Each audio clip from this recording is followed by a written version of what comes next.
Bună ziua tuturor și bine v-am regăsit la un nou videoclip. De această dată să vedem ce ar vrea sau ce și-ar dori partenerul vostru sau fostul partener sau o anumită persoană la care voi vă gândiți să vă spună. Hai să vedem. Este cu o singură variantă de răspuns de această dată. Hai să vedem ce și-ar dori să vă spună.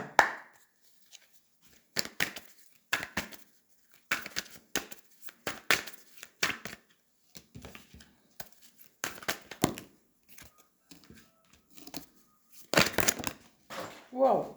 Se pare că persoana voastră dragă are destul de multe lucruri pe care și-ar dori să vi le spună. Pentru că am cad foarte multe cărți pe jos, dar să vedem ce și-ar dori să vă spună.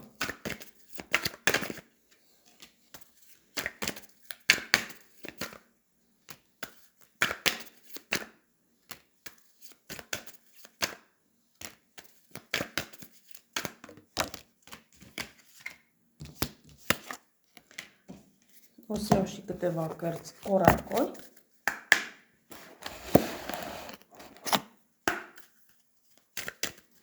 Pun cărțile astea aici ca să se vadă mai bine. Așa.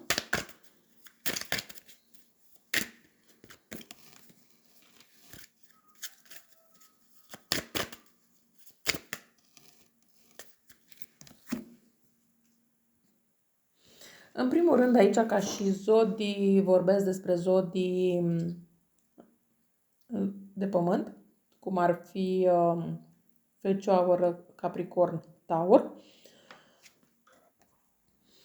Dar avem, bineînțeles, și zodii de aer. Avem și câteva zodii de foc, da? Și destul de puține zodii de apă. Dar asta nu înseamnă că nu sunt deloc, da? Sau ascendent în astfel de zodii. Bun, păi avem cifra 5, cifra 7, cifra 9, da? Dacă cumva pentru voi înseamnă ceva aceste lucruri. Păi ce și-ar dori această persoană să vă spună? În primul rând, își dorește și-ar dori să vă spună, dar nu cred că are suficient curaj.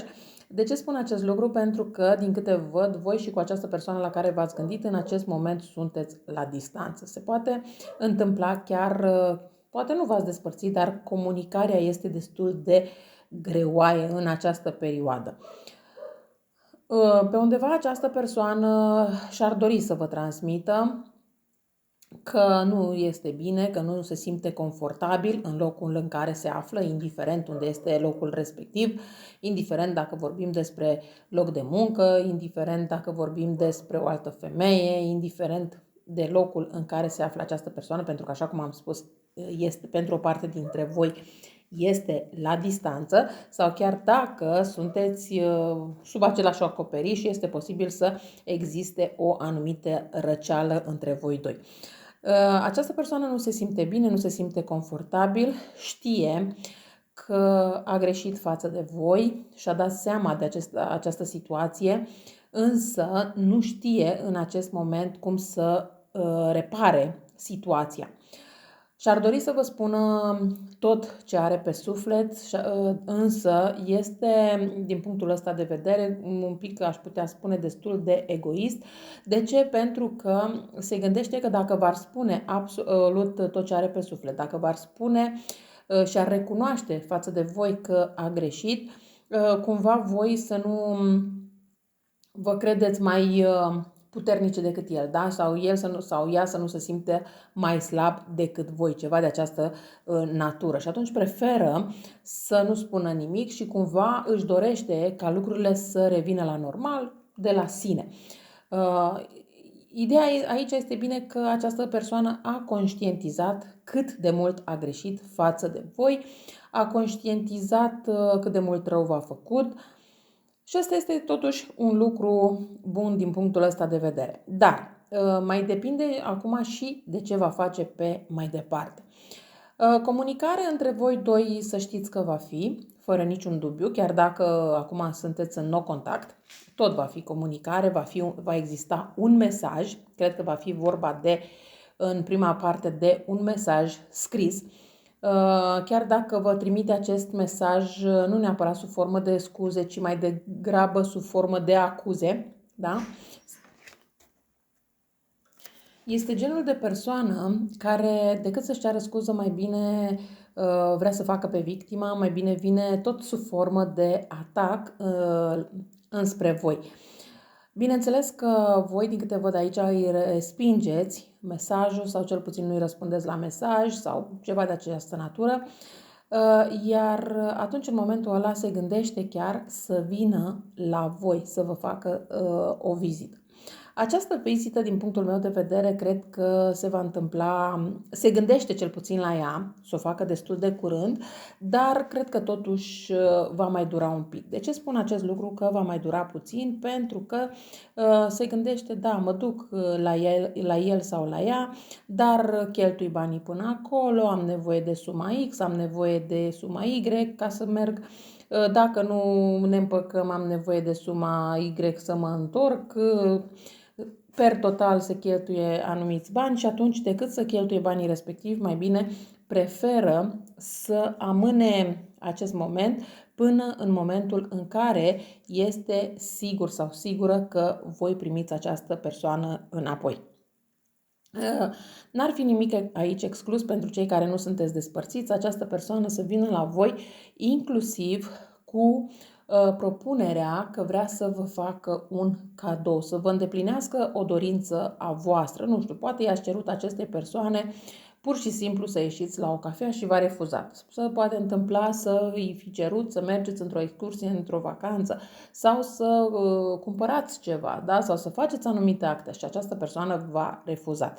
Acum această persoană se gândește să vă facă această propunere pe care voi ați dorit-o de foarte mult timp și care până acum v-a refuzat, pentru a nu vă pierde definitiv. De ce? Pentru că această persoană se gândește și știe foarte bine că voi sunteți persoane care, atunci când puneți niște baze, atunci când vă cresc anumite rădăcini, nu vă prea mai clintiți din locul respectiv. Atunci când luați anumite hotărâri, nu prea mai dați înapoi. Și bineînțeles că, din acest punct de vedere, această persoană pierde. Această persoană se gândește că poate toate aceste lucruri care îi se întâmplă se datorează unor anumite persoane, se datorează unor prieteni care au intervenit între voi sau a familiei sau ceva de acest gen. Însă, ce nu vrea să recunoască această persoană este faptul că toate aceste lucruri sunt datorate acțiunilor sale. Acestei persoane, bineînțeles, din câte văd aici, această persoană nu are cum să spun eu, o relație prea apropiată cu părinții săi. Cred că este genul de persoană care își judecă destul de mult părinții, familia, ceva de acest gen, dar și nu realizează că toate lucrurile acestea mai negative îi se datorează acestei gândiri destul de negative din familia sa. Știți cum se spune că așa cum un bărbat își respectă mama, tatăl, la fel își va respecta și partenera. Cam așa este și în această situație. Atâta timp cât această persoană nu face pace cu părinții săi, nu o să poată să facă pace nici cu voi sau nici cu o altă persoană care face parte din viața sa. Indiferent cât de mult v-ați chinui voi să reușiți să faceți această persoană să înțeleagă unde este problema. Aici n-ar fi nimic exclus ca această persoană inclusiv să participe, nu știu, la ședințe de tarot, la tot felul de lucruri pentru a vă face să reveniți în viața sa. De ce? Pentru că nu își dorește să vă piardă definitiv. Dar mai există și o excepție, în sensul că această persoană este posibil să dea vina pe persoanele care fac astfel de ritualuri, astfel de lucruri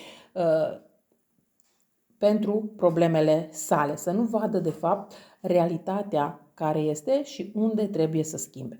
La un moment dat, bineînțeles că lucrurile se vor mai așeza, însă ce vrea să vă spună totuși această persoană este că mai mult decât v-a oferit până în acest moment și din punct de vedere al iubirii și din punct de vedere financiar și din toate punctele de vedere, nu poate în acest moment să ofere mai mult. De ce? Pentru că nu știe cum să facă acest lucru. Pentru că, în opinia sa, în viziunea sa, romantismul înseamnă doar ceea ce v-a oferit până în acest moment și nu vede cum ar putea face să ofere mai mult, dar nici nu este dispus sau dispusă în acest moment să vadă că lucrurile romantice pot merge la un alt nivel. Deci, această persoană, indiferent de situația care este acum între voi doi, mai mult decât v-a oferit până în acest moment, nu vă poate oferi. Dar hai să vedem ce se va întâmpla în viitorul apropiat. Dacă schimbă mentalitatea sau nu schimbă.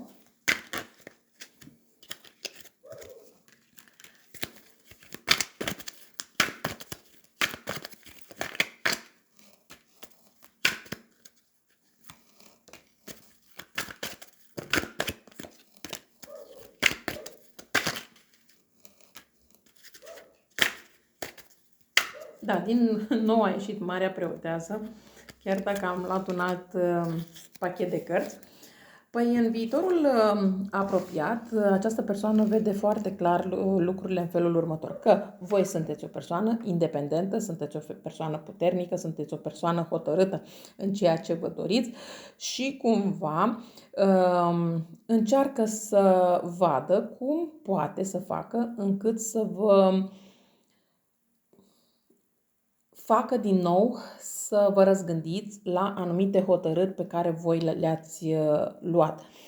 Voi încercați să-i explicați acestei persoane de ce ați luat hotărârea respectivă, de ce faceți lucrurile într-un anumit fel, însă persoana respectivă refuză să vadă realitatea care este.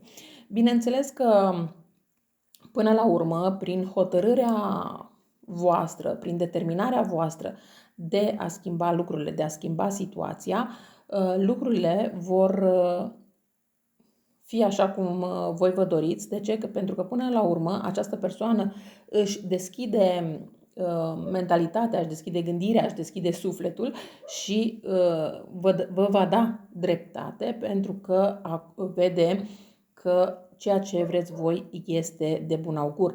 N-ar fi nimic exclus aici ca această persoană să aibă în familia sa o persoană din zodia Scorpion sau să fie persoana respectivă, de ce nu în zodia Scorpion, sau să aibă în familie sau un prieten apropiat zodie cornută cu care să se sfătuiască destul de mult în privința voastră și cum să facă pe mai departe. Ideea este că pe termen chiar scurt lucrurile nu se vor schimba foarte mult, dar pe termen lung, da, lucrurile se pot schimba într-un fel sau altul, în sensul că, indiferent de ce va gândi și cum va gândi această persoană, voi veți fi cei cele învingătoare, voi veți avea o viață așa cum vă doriți. Adică această persoană, dacă se va adapta după voi, bineînțeles că va trăi așa cum trăiți și voi, dacă nu, cumva această persoană rămâne în pierzanie. Deci depinde foarte mult de această persoană cu care se va sfătui în privința voastră. Totul depinde de această persoană, dacă îi vrea binele sau o sfătuiește să facă cum spuneți voi, dacă nu, e clar că va fi contra voastră și la final aici va exista și o separare între voi. Dar depinde de la caz la caz, nu uitați că este o etalare generală, nu personală și lucrurile nu se pot potrivi tuturor. Eu vă mulțumesc că m-ați ascultat și vă doresc o zi cât mai frumoasă în continuare. La revedere!